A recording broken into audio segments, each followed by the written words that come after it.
This is Eric for the Little White House, and we had a little snafu there. Um, I started my broadcast and didn't start my broadcast.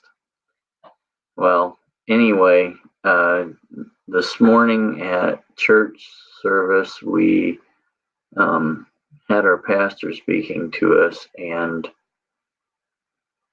there was he was reading from a book called Radical by David Platt, and there will be a link in the description box below to Amazon.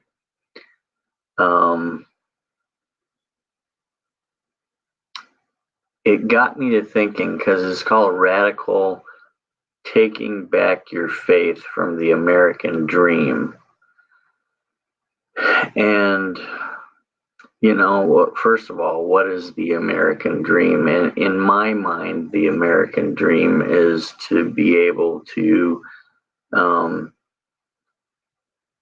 somehow make a living and spend time with my family when I'm not totally exhausted from working 9 hours a day or something like that. And so with that in mind, I begin thinking, I believe in I believe in faith strongly because I've had so many things happen to me by faith that it's not even funny. So, I mean, for instance, Jessica has had 12 miscarriages, and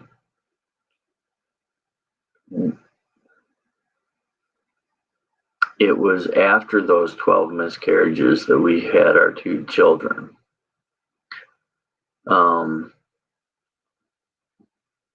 I know that I've told this story before, but it's worth sharing again. When Jessica had 12 miscarriages, we got a call from one of our friends, and they said, "Hey, would you consider adopting?" And Jessica came to me and said, "What do you think?" And I said, "Well, I know how much you want to be a mom, and I'll agree." And the person that had called us knew this other person that was pregnant, this other lady who was pregnant, and she had CPS, basically telling her that whenever she had her baby, she wasn't going to keep it because of circumstances that had happened. I believe she had tried to commit suicide while she was pregnant, and that's what led to their decision to take the baby from her upon birth. But in order to try to circumvent that, she wanted to give it away to somebody that she would know instead of having somebody just take it and not knowing where it went or anything like that. And so we started a process that we could never seem to finish during those months when she was pregnant. We would start down one path, and when we got so far down the path, it seemed like there was a closed door. And we kept on, going and going and going. And finally, the weekend before, I believe it was the Friday before, um, the baby was born, there was like this convergence of all these different things that were going on in our life. First of all, uh, the baby called, or the we were working with a lawyer, and she called about the baby and said, you might as well just forget it right now, because you're never going to be able to adopt this baby. And then my brother-in-law had a car accident, and that that Friday, shortly after that, the the person who there had been a person who had gotten injured in the car wreck. It was in his car.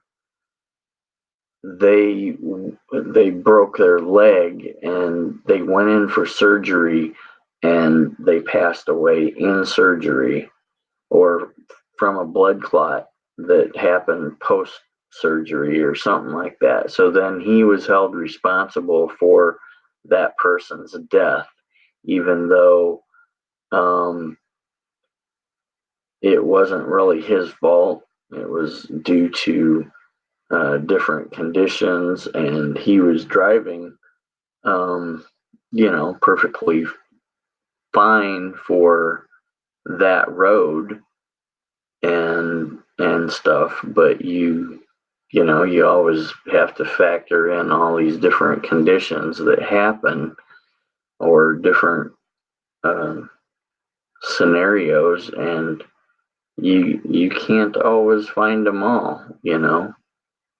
Anyway, so this happened, and there was one other thing that was happening. I can't remember what it was at that point in time, but I know it was like a really dark time for us. And on Sunday night, the gal said, "Hey, I think it's time to have the baby." And we went to the hospital, and in the middle of the night, she had wanted to call him, I don't know, Damian Ray, I believe. And in the middle of the night, while she was, in labor and everything, she said, "Well, what do you think about the name Isaac James?" And I thought that was a really good name compared to Damian Ray. And so I was like, yeah, I don't have a problem with that at all. So when that happened, she gave birth the next morning. We were there basically all night, and about 6 o'clock in the morning or 7, she gave birth. And that was, then I went home, and I was, praying about stuff, and I was like, Lord, this isn't very fair, because we've tried to do everything that we can, and now this baby's not even going to come home with us, according to what the lawyer is saying. Well, the lawyer hung out with us and stuff, and oh, that's what the other thing was. My mom was in town, because a month earlier her brother had passed away, and they waited for that month so that she could come back from Hong Kong and be able to attend the funeral.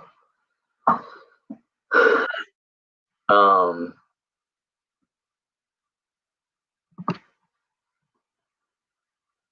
that that being said,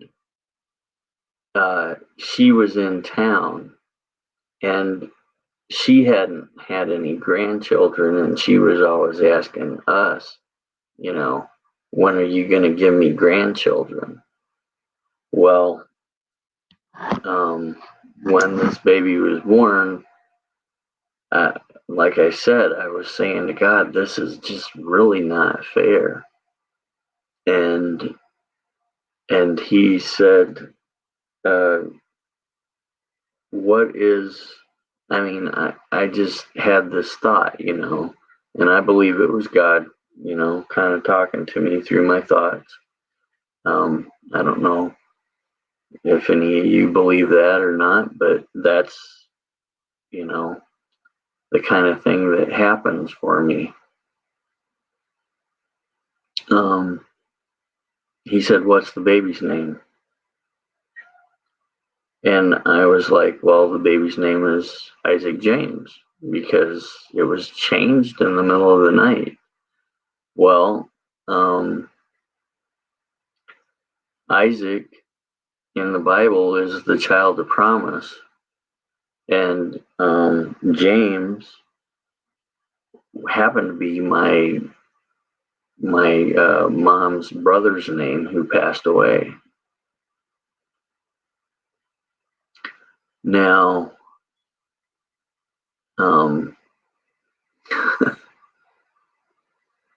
it may seem like some far-fetched coincidence to you, but in my mind, I knew that was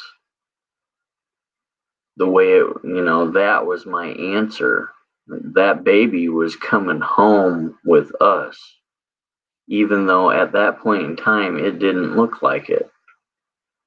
And over the course of the next 4 days,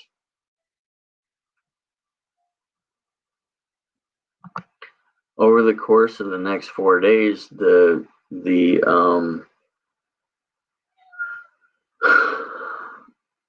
through uh, different circumstances, we ended up being able to take the baby home. So we had Isaac James in our home for 7 weeks. Almost, I believe it was 7 weeks to the day we had Isaac James in our home. And then the birth mom decided that she wanted the baby back because during our, all of these different paths that we had gone down, we had gotten in contact with some adoption agencies. Well, they came back and they got in contact with her later on and ended up talking her into actually adopting the baby out to somebody else for, I don't know, probably X amount of dollars or whatever they would pay the hospital bill or whatever the case may be. I don't know. But I got a call in the middle of the afternoon, right after I got off of work, and they said, "We're going to be at your house in 20 minutes. You have the baby ready. You have this. You do this and this, and we're going to have the police there and everything else." Well, 20 minutes is a long time. I live about 15 minutes from the Indiana state line, and they didn't even, I don't even remember if they had Amber Alerts back then. That was 7 or 8 years ago. But I knew that, I could feasibly, take off and take the baby and go. And while I knew that in my mind, I knew that I couldn't. And so I didn't. And when people would ask me, well, what are you going to do? I just tell them, look, I'm not going to do anything because God has a bigger plan, a better plan in mind. And while we were sitting there struggling and crying through days and weeks,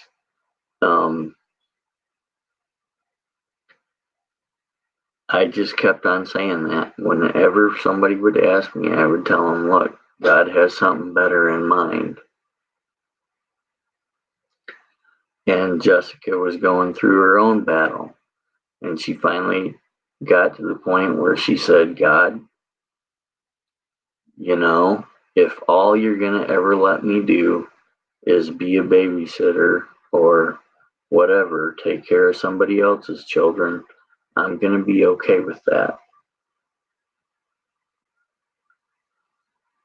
And so we both came to our separate conclusions and our separate kind of, I guess, surrender, you might call it. And about a couple of months later, I had taken Jessica up to see her mom and dad for a few weeks while I stayed down here and went to work. And I went up and picked her up and came back. And while she was up there, she had been shoveling snow in her mom and dad's driveway, and she had pulled a stomach muscle inadvertently. And so when we went to our Wednesday night prayer meeting, she was kind of rubbing her stomach, you know, in a circular motion. And somebody said to her, that's an ectopic pregnancy. And I was like, how can you ever tell somebody that is, you know, that has had 12 miscarriages, oh, by the way, you have an ectopic pregnancy? I mean, you might say you might want to go check with a doctor and see if you're, you know, if you got something besides a pulled stomach muscle. But you don't just blurt out, oh, by the way, that's an ectopic pregnancy. For anybody that doesn't know, an ectopic pregnancy is a pregnancy that gets caught in a woman's tubes, and then they have to abort the pregnancy or the woman will die.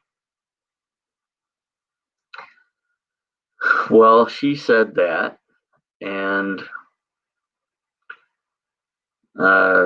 another friend of ours, in fact, it was the friend who had called originally and said, what do you think about having adopting a baby? That friend went out that night and got a pregnancy test and brought it over. And I was like livid because, I mean, I was like, first of all, my wife's not pregnant. And second of all, if she is pregnant, it's not an ectopic pregnancy. And Jessica went in the bathroom, and the next thing I heard was, uh-oh, which was like this. When she said, uh-oh, it was like, I just had this peace. I knew everything was going to be okay.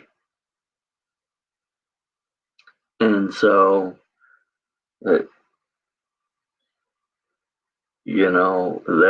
that's where Seth came in. And over the last 5 or 6 years, I've been hammered with a lot of things, but I think that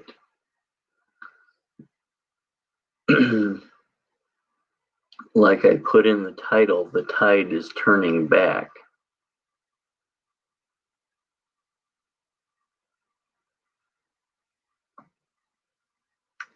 I don't know. My sense tells me that you're going to see a lot of things happen by faith. You know, we believe in the American dream and we believe in working hard and being able at some point to, you know, spend that time with your family that you want to spend without having a conventional job that uh, takes away all your time from the precious moments that you can have from and with your family.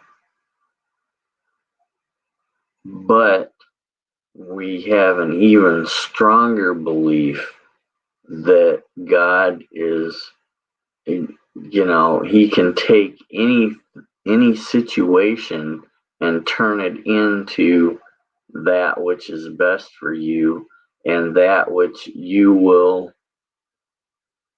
actually enjoy and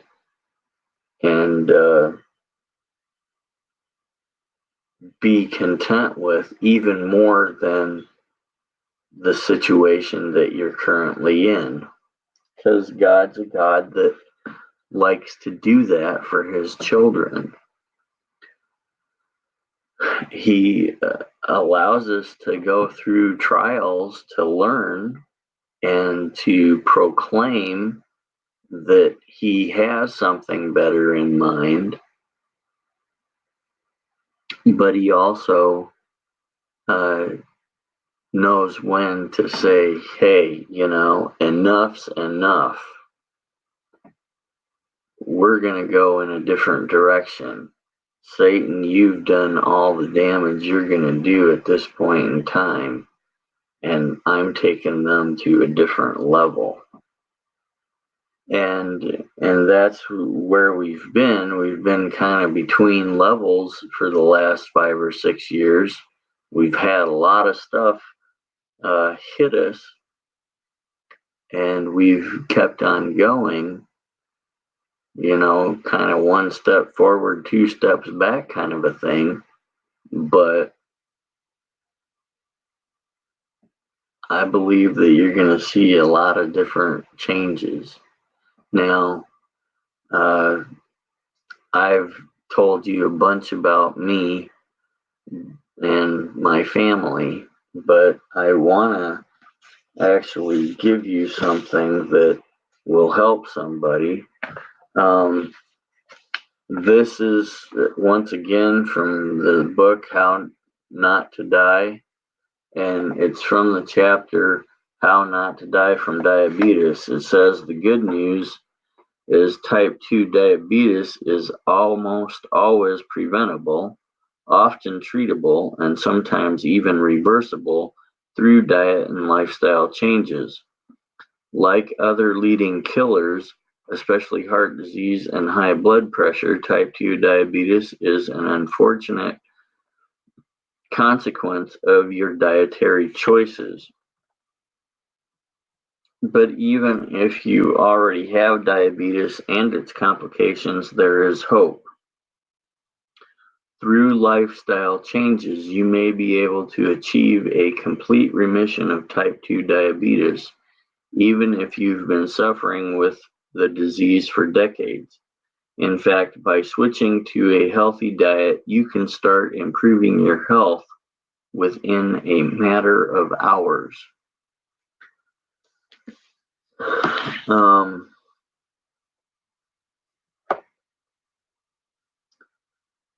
to me, that's really important because uh, Jessica has struggled with um, the onset of diabetes, and in combating our health, or our health problems, in trying to combat our health problems, including depression, which is closely associated with diabetes, because if you have one, you may develop the other. Or if you have, like if you have diabetes, you may develop depression because of it. Or if you have depression and you make poor choices, you could actually develop diabetes and uh, end up with more severe health problems, I guess you might say.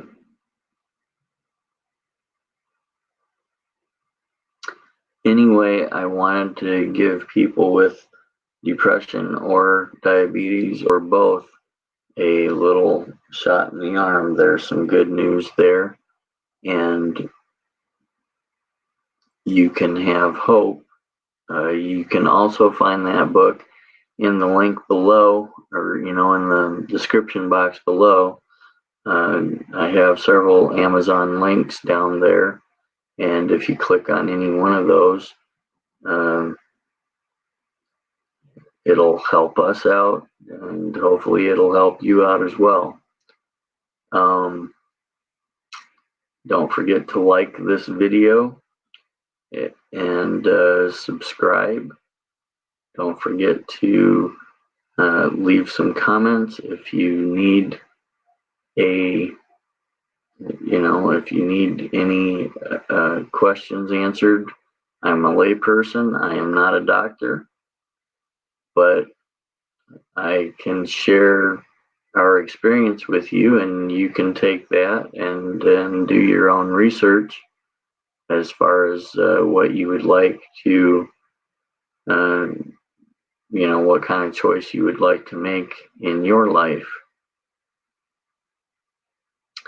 Now, I believe I'm pretty much finished here, so I'm going to say that's my 2 cents for the day. Thanks for watching. God bless, and see you next time.